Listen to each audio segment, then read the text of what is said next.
এখন সংসদে বক্তব্য পেশ করিবেন মাননীয় সংসদ সদস্য খুরশেদ আলম রানা। আপনার সময় 1.5 মিনিট। ধন্যবাদ মাননীয় স্পিকার, আমাকে কথা বলার সুযোগ করে দেওয়ার জন্য। মাননীয় স্পিকার, সাধারণ মানুষের পিঠ আজ দেয়ালে ঠেকে গেছে। চাল ডাল তেল থেকে শুরু করে প্রতিটি নিত্যপণ্যের দাম আজ আকাশচুম্বী। বাজারের উপর চাঁদাবাজি সিন্ডিকেটের যে নিয়ন্ত্রণ চলছে তা ভাঙতে এখনো সরকারের কোনো কার্যকর ভূমিকা দেখতে পাচ্ছি না আমরা।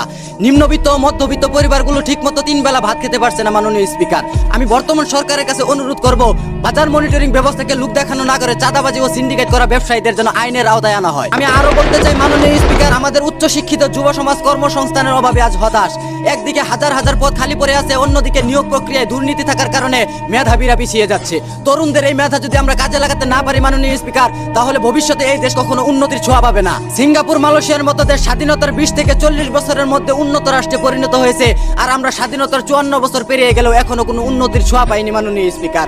চীন যেখানে 80 বছর পর কি হবে তা নিয়ে চিন্তা করে, আর আমরা 71-এর চেতনা দিয়ে দেশ চালানোর চেষ্টা করছি মাননীয় স্পিকার। মাননীয় স্পিকার, নেপালে গণ অভ্যুত্থানের পর তারা পেয়েছে আত্মসম্মান ও দুর্নীতিমুক্ত রাষ্ট্র, আর আমরা 24-এর গণ অভ্যুত্থানের পর পেয়েছি মন্ত্রীর চেয়ার বদল, সমালোচনা ও নিন্দা, একই সীমান্ত একই হত্যা, আগের মতোই লাশ ফেরতের অপেক্ষা।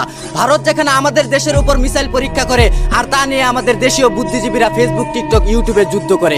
যে জাতির চিন্তা ভাবনা এত নিম্নমানের, সে জাতির উন্নতির আশা করাটাও এক ধরনের বোকামি। ধন্যবাদ মাননীয় স্পিকার। ধন্যবাদ মাননীয় সদস্য।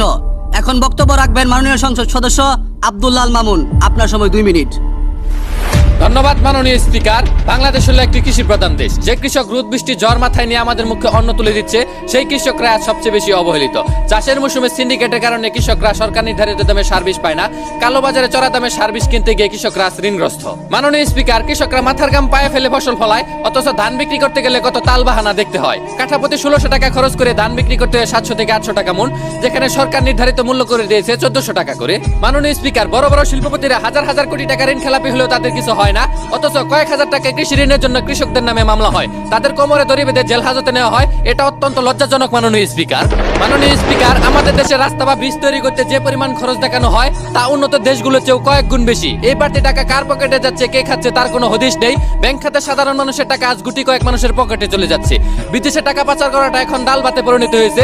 আমরা যদি এই টাকা পাচারকারীদের ধরতে না পারি মাননীয় স্পিকার, তাহলে আমাদের আউলিয়া দেশ যে কোনো সময় দেউলিয়া হয়ে যেতে পারে। মাননীয় স্পিকার, জন্ম নিবন্ধন থেকে শুরু করে সরকারি হাসপাতালে চিকিৎসা, সব জায়গায় টাকা ছাড়া ফাইল নড়ে না। সাধারণ মানুষ আজ সিস্টেমের কাছে জিম্মি। মাননীয় স্পিকার, আমরা যদি এই দুর্নীতির লাগাম টেনে ধরতে না পারি, কৃষকদের রক্ষা করতে না পারি, তাহলে ইতিহাসের কাঠগড়ায় আমাদের জবাবদিহি করতে হবে। ধন্যবাদ মাননীয় স্পিকার।